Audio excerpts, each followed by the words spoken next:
Hisham, a few years after we met, you and I wrote an article together. It was August 1992. The peace negotiations were ongoing. Madrid had taken place the year before. Abdul Shafi was head of the Palestinian team. Everyone was saying these direct negotiations were going to lead to something, although we didn't know what. You and I were already saying the Palestinians have been taken for a ride. We wrote an article titled Rabin's Deception, Autonomy for Palestinians. And I'm just going to read you the first paragraph and the last. While the Palestinians always speak of independence and statehood, the Israelis and their American allies always twist the Palestinian demand into a vague concept, usually termed autonomy. Then at the end of the article we said, but even if the autonomy springs further shut in coming months and years, it remains certain that the flame of Palestinian and Arab nationalism will remain alive and likely to return at some future date in more unextinguishable form. Those who today appear clever in continuing to suppress and brutalize the Palestinians in their quest for independence and national dignity may find in decades ahead and turned the rage of the oppressed inward, creating a furor which will explode in future years, compounded vengeance. That's what we said then. A year later, the Oslo ceremony took place on the White House lawn.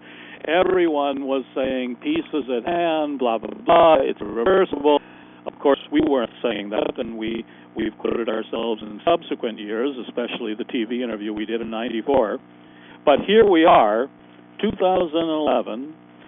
The PA goes to the UN, the PA goes to UNESCO. The whole world's talking about Palestinian statehood. But nations around the world are applauding the Palestinians when they call for statehood, and yet the predicament of the Palestinians is far, far, far worse than it was when we wrote that together 19 years ago. What's your take on it all? Well, Mark, are you sure we wrote 20 years ago? 19. You know, it feels like somebody must have said that last year. I mean, as that street was about to explode, and so this is absolutely amazing. It is so helpful. I mean, for one to revisit, what one writes after a while. Unbelievable, truly unbelievable. Yes, indeed. This was at the moment when everybody was celebrating peace, talking peace, eating peace, drinking peace, while we were being shunned. We were being told we don't know what we're talking about. We were being cut off from different organizations that, in my case anyway, that I had worked for, because, oh my God, you don't understand what's happening. Why are you against peace? Of course I was never against peace. I was afraid that what was happening was going to make peace impossible, and I think that's where we've gotten. Absolutely, Mark. Let me, if you would allow it, for a moment, try to content analyze us based on these two short paragraphs, that you read, okay? I think, what these two paragraphs were saying was that two main things. Number one, there was really a warning for everybody out there saying that, wait a minute, don't rejoice unnecessarily. What is unfolding is not peace, but rather the imposition of more pressure, more hardships on the Palestinians. In other words, I think we were very honest with ourselves and with others, even at the expense of being shunned, as you put it, where we said, don't be taken by the celebratory moods, whether in Madrid before or the negotiations that were taking place in Washington and what have you. So I think that is the first component. But the second component, and I do want the second component really to be the linkage between what was being said then and what we might say today. The second component was that in spite of what we were foreseeing, in spite of the immense horrific hardships that we were predicting, which unfortunately happened, we were also saying that, wait a minute, now we were not addressing our broader audience, we were addressing the culprits, I think, and we were saying to them, you too don't rejoice because people will revolt and people will not be quiet, will not take, the nonsense that you were trying to pour down their throats.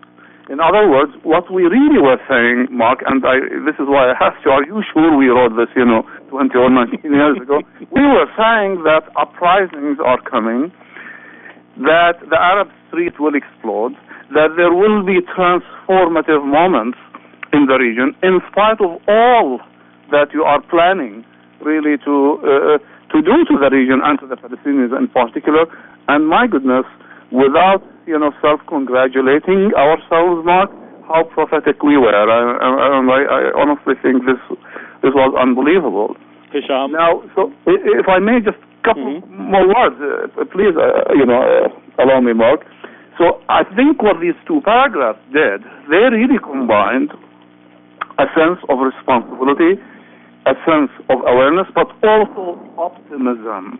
So in other words, inculcated in what we were saying was a great sense of optimism that people will not take the nonsense that would be, poured down their throats. Yes, please. Now the challenge for us is to jump ahead these 19 years. We're living through remarkable times.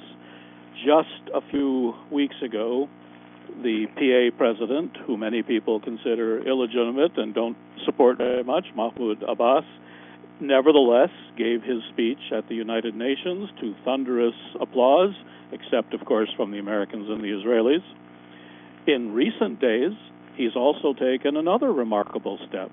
He's actually apologized for the Palestinians and the Arabs not accepting the 1947 UN partition resolution, something when I first heard I didn't believe until I actually read his words, which he purposely spoke in English. It's one thing to say, okay, we got to make a compromise. Okay, we got to make some kind of a deal. It's another thing to say, to legitimize that the UN and the Americans were justified in taking Palestine from the Palestinians and giving it to the Israelis. And I couldn't believe it when I heard him apologize. Not to mention that UNESCO has just taken place. So let's jump these 19 years and look to where this is all going. What the hell is going on now? This is exactly what I really want us to do, and this is what I meant by saying that let the second component, of those two paragraphs represents like the nexus between then and today and perhaps the years to come. Let me premise what I want to say by the following, Mark. We've known each other for over 20 years now, and I think you would agree with me that even in the darkest moments, when things looked absolutely gloomy before, I always had, a considerable degree of optimism that positive change will come about no matter what. And I think you would agree with me that this has been my perspective all along. You have a long-term perspective. Mine sometimes is a little shorter. Well, I'm not sure about that. But having said that, I would also say that I have never in my entire life, Mark, been as concerned about the future of the region as I am today. Indeed, these days, I'm struggling within myself to gather and collect any remnants of optimism for the upcoming New York. Oh, wow. Now I understand how you're putting things. Yes. We've talked before. I think we both see regional war coming. We both see disaster coming. We both see maybe expulsion for Palestinians coming. But this is your world, and you come from it, so I want to encourage you to let us have it here. Yes, indeed. I have never seen the region as troubled as it is today. Yes, there is Arab revivalism. There is the Arab Spring. There are changes taking place in the Arab streets. but which is definitely a most positive sign to get rid of these dictators that have really sat on the back of the people for so many years. But at the same time, I do see a convergence of internal and international factors to try to choke the region to death. Let's take several factors and try to deal with them, as much as we can. For one thing, number one, we have absolutely no credible Arab power whatsoever to defend the region or to defend itself from any outside attack in any way whatsoever. Almost all Arab states today are either fragmented or about to be divided or facing some internal conflicts. Syria is a case in point. Egypt is struggling with hard internal conditions after the revolution. Libya has been, quote-unquote, liberated from a dictator, but only to be really set for very, very dangerous enslavement by powers that want to take over its rich oil resources. Syria is also being threatened with serious divisions due to the tenacity of the brutal regime there. All else in the region leaves out a lot to be desired. But Hisham, Iraq, one quick addition, that the Saudis, no matter what they say in public, are working under the table with the Americans and with the Israelis, and it seems to me preparing a regional war against the one power in the region that is building up and that is resisting, and that's Iran. And that's what I definitely want to come to at the end, for sure, indeed. That's exactly what I want to come to. So Iraq, is being practically divided. After the occupation of Iraq, there was a clause instilled or injected in the new constitution allowing provinces to split basically from the central government. And yes, this is happening as one province from the north of Iraq, Salahuddin, declared that plans really to transform its province status into more of an entity, well, first under the federal system, but eventually it might be an all-out split. Other provinces have threatened to do the same. So in other words, we are about to see a practical balkanization of Iraq, possibly of Syria, and I think the danger is absolutely. And look at Palestine, divided up into different little segments with Israelis blocking here, Jerusalem cut off, Gaza cut off. No, over there we do not have balkanization. Over there we have ghettoization. So it's the continuance of what happened 100 years ago at the Paris Peace Conference, when the Arabs were demanding an Arab state, thinking the Brits had promised it to them, and the Brits and the French, with Wilson sitting on the sidelines, carved region up, and it's still being carved up now into smaller chunks. Absolutely. So Libya is still has a very high danger of also being split into different parts. Palestine, as you said, is being ghettoized, is being fragmented, not only geographically but also politically. In other words, at the time when the Israeli occupation succeeded in separating Palestinians from the West Bank, from those in the Gaza Strip, Palestinians themselves fell into the trap of political fragmentation as the conflict between Hamas and Fatah broke out in Gaza, which has not really been resolved and might not likely to be truly resolved in the timing. But Hisham, let's look at the big picture. Where is this going? The Israelis do have a strategy. The Israelis are the huge military power. The Americans have a strategy. Where do you think they are taking us now? Absolutely.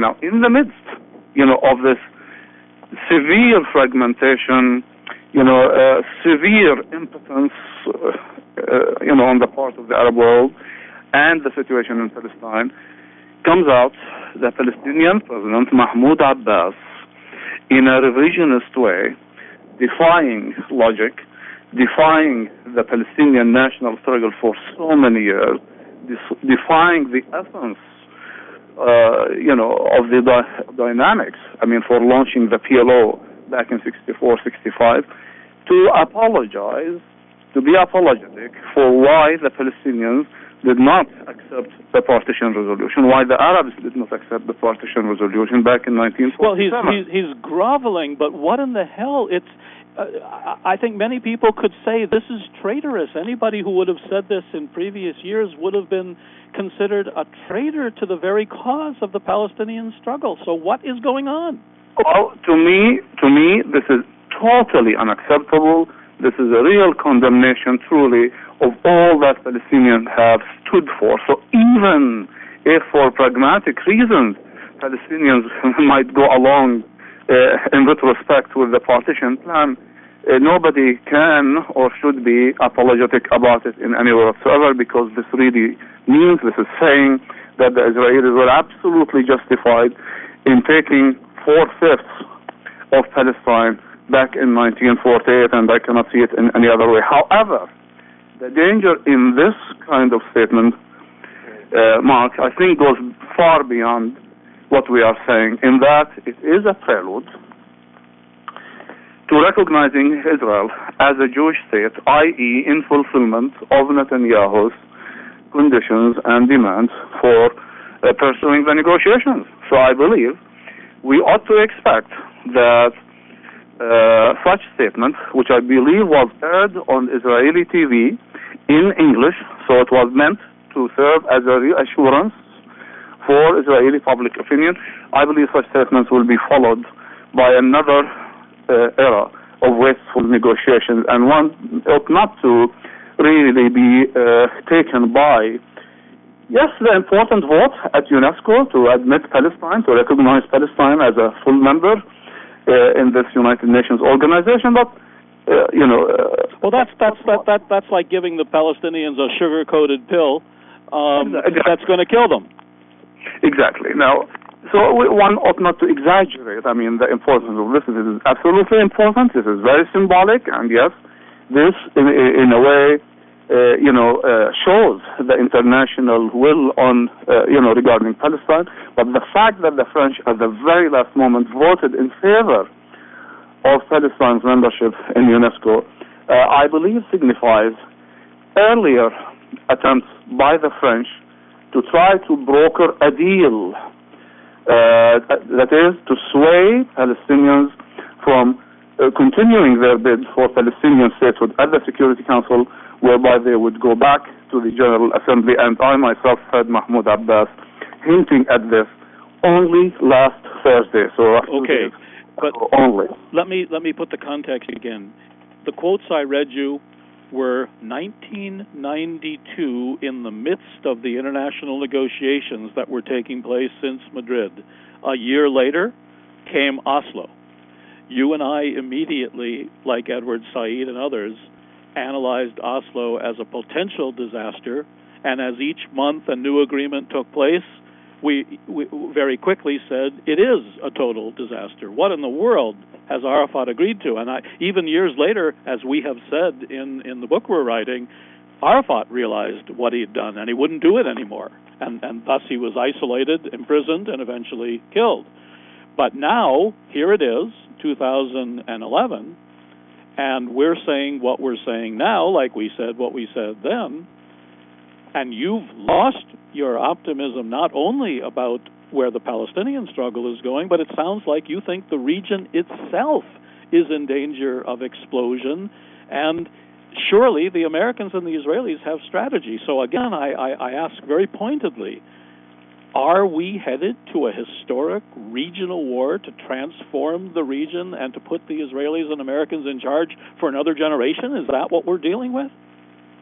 You know, to borrow the words of none other than the Iraqi Prime Minister, Ahmed bin Jassim, who's close to the Americans, he himself put it like this, that a very huge storm is coming the way of the region. Reading a number of reports, the Israelis, apparently through Netanyahu and Barak, have coordinated plans and efforts between them to launch a devastating attack on Iran. The stage, I believe, was prepared for this here in the States after this whole, theatrics of assassination plots by Iran to assassinate the Saudi ambassador, attack the Israeli and American embassies in Buenos Aires. So the stage is being prepared. The Israelis apparently are taking serious, measures in this direction. They are even preparing their public opinion for this. There have been attacks on Gaza initiated by Israel over, the past few days, killing a number of Palestinians. Today, the Israeli government decided to shut down all educational institutions in the and American area. Public opinion and Western public opinion is being prepared, and Obama seems to have been outmaneuvered, and he's not going to be able to hold back. So, but you say war with Iran. Of course, the excuse will be, they did this, they're developing nuclear weapons. It's the Israelis that brought nuclear weapons to the region. It's the Israelis that have the huge arsenal, not only of weapons, but of delivery systems by land, sea, and air. But it's not just Iran. A war with Iran means Syria, means Lebanon, Hezbollah, means Palestine, Hamas. So it looks to me like a war to take down all of those who oppose American dominance in the region and Israeli dominance in the region, and reinvigorate the client regimes from the Saudis to the Christians in Lebanon to the Fatah people in Palestine. It looks like, to me, a huge historic plot that's unfolding in front of us. How would we know that a major regional war is in the making today? Of course, we cannot foretell the future, but we can look at clear indicators. For one thing, there is one thing common, one common thing among all leaders in the Middle East, even if they stand at opposite ends of the spectrum, ranging from Israeli, Iranian to Syrian leaders, etc., etc. Everybody is talking about war. Bashar al-Assad of Syria, speaking of an earthquake that might really explode in the region if Syria were to be attacked. Netanyahu is talking about the continuing Iranian threats. Ahmadinejad is speaking of his country's preparedness, to stand up to any attack, on his country. So basically, the mood is definitely one of conflict. And the junior Abdullah in Amman has given a public interview saying that he fears the peace with Egypt will be broken, that Egypt will break it. Absolutely. That too. And that he will be isolated. That's his point. He will be isolated. Reports have come out from the Israeli press saying that Israel is interested or is even working on seeing to it that the Jordanian regime would be toppled so that Palestinians would take over there, and so that Netanyahu's notion of Palestinian statehood would take place in Jordan, not in any part of today's Palestine, Israel, if you will. This, to me, is critical and needs to be elaborated upon, and this is an area where my own study of Zionism and revisionist Zionism, Netanyahu, Lieberman, that whole crowd that looks to the concept of revisionist Zionism going back 50, 60, 70 years, if they can pull off in the context of a regional war, that Palestine is the three-quarters of Mandate Palestine that was divided up and became Transjordan and then became Jordan, and you Palestinians, we need the rest of the territory. We deserve the rest of the territory for our security. We only have 1/4 of Palestine. That's what they'll say at that point. And if you guys don't like it or you guys cause terrorism, you go to your state. It's on the east bank of the river. I actually think this has been coming for some time. You've kind of resisted this over the years, but it sounds like you might be a little more close to that kind of thinking. Oh, no, I've never resisted it. No, at no point. Maybe I haven't seen the indicators, as clearly as I see them now in a practical sense, in that the Israelis are talking about it, in that Netanyahu even hinted at that in his latest address to the UN, during its annual meetings, when he addressed the General Assembly. Netanyahu said, basically completely blocked the idea of establishing a Palestinian state on the West Bank. And at the same time, he was speaking, favorably of the idea of establishing a Palestinian state, but of course he never said where, and that leaves no place but Jordan. And that would explain further why the Israelis want a major regional war. It not only serves their interests in safeguarding themselves as the only serious military power in the region for another 10 or 20 years at least, but it will give them the excuse to implement the Jordan is Palestine ideology, which has always been central to the current leadership. Candidly, Mark, again, you know that I've always been an optimist. But in all candor, I have never been concerned about the fate of the region as I am today. I think the world is heading towards an extremely massive, devastating regional war, the outcome of which nobody in the world can predict. Things have never been so foggy. A cataclysmic war is what you're predicting, as am I. Well, I hate really to put it in these terms, but honestly, from the depths of me, I have never been as concerned, and that is only based on what I read, on what I hear, and what I see, coming from, Barak put it, that is Ehud Barak, the Israeli defense minister, put it a few months ago, around the start of the Arab Spring, especially the Egyptian Revolution.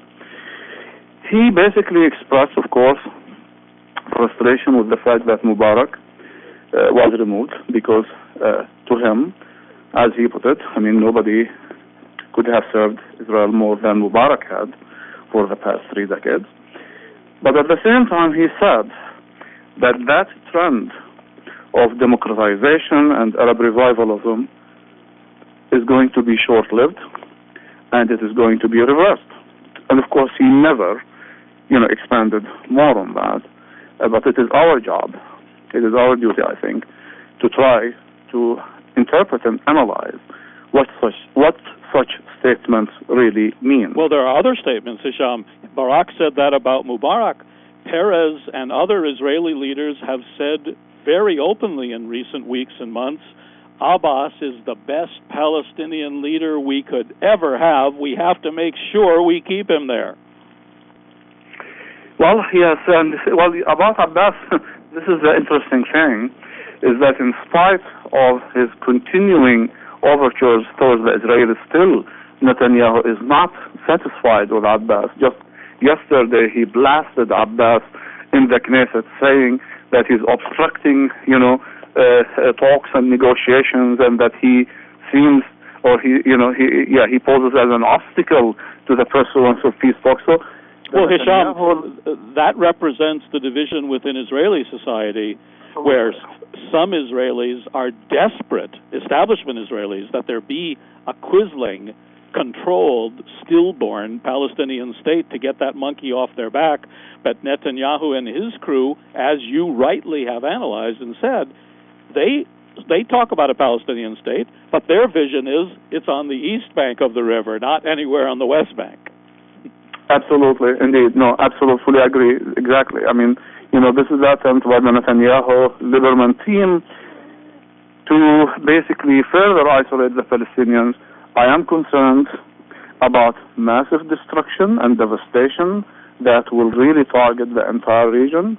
I am concerned about massive waves of transfer. After all, we have seen some provas for it. Especially in Libya, my goodness. Entire cities have been emptied of their populations. Entire cities have been completely destroyed. by bombing and counter-bombing and what have you. So let us hope that, 5 years from now, 10 years from now, that historians who might hear what we had to say would say, that, well, these people didn't really know what they are talking about. Unlike 19 years ago, when we reflect on it, and even we're amazed how on target we were, even if it took a little longer. Absolutely. Let me add one other historical dimension, being here in Washington all these years. In the late 40s, when the issue was what's going to happen with Israel-Palestine, when Truman was pressured to accept the creation of Israel, you had the Secretary of State, Marshall, the Secretary of Defense, Forrestal, the intelligence agencies, all warning, and Nahum Goldman on the Jewish Zionist side. If we set up a Jewish state, if we do this, if we go to war, this is going to be an unending war. We've got to find some other way. And there were tremendous pressures in Washington for that not to happen. But Truman reversed everyone. And to my knowledge, the only time in history when the president called the UN representative and countermanded the orders of the Secretary of State. I live in a Washington that's been polarized in recent years. The intelligence community bent over backwards in the later Bush-Cheney years to come forward with public analysis that made it that made it very difficult for Cheney and Bush to expand the war in the region and to expand it to Iran. You've had a huge division among the professional foreign policy people and the political people in this town. And for a while, the professionals were winning. Now it looks like, when Netanyahu spoke in front of the Congress and got 29 standing ovations, it was the equivalent of them telling him, you go do what you want to do. We, the Congress, are going to make sure that nothing happens to U.S.-Israeli relations, no matter what you do. Oh, absolutely. Absolutely. You'd still find, some voices here in the United States, like Dick Cheney, giving interviews basically saying, that the Israelis would be absolutely justified in whatever attack they launch on Iran, i.e. to defend Israel's, national interest and Israel's survival. So the question basically has been now one of existence and survival. Netanyahu, said it recently that there are basically three principles for, Israel's policy. There is somebody out there to kill you, you would kill them first. If there is somebody out there who plans to derail you, you basically take them out first. And third, you maintain Israel's preponderance and hegemony. Well, Hisham, I guess we're waiting for the spark. We're waiting for the excuse. We're waiting for the next 9/11. And I think both of us conclude in a very sad and tragic way that this is where we're headed. And thank you so much for a tremendously interesting discussion today. I wish we could offer, really our audience an authentic, genuine sense of optimism. But of course, we always have to be watchful and mindful and, just to really stay on top of things. And let's all hope that this kind of gloomy analysis would prove to be futile and absolutely wrong. This time we want to be wrong, but last time we wanted to be wrong too. I mean, 19 years ago when that quote, we wanted to be wrong, but we didn't think we were. I'm afraid so. Thank you.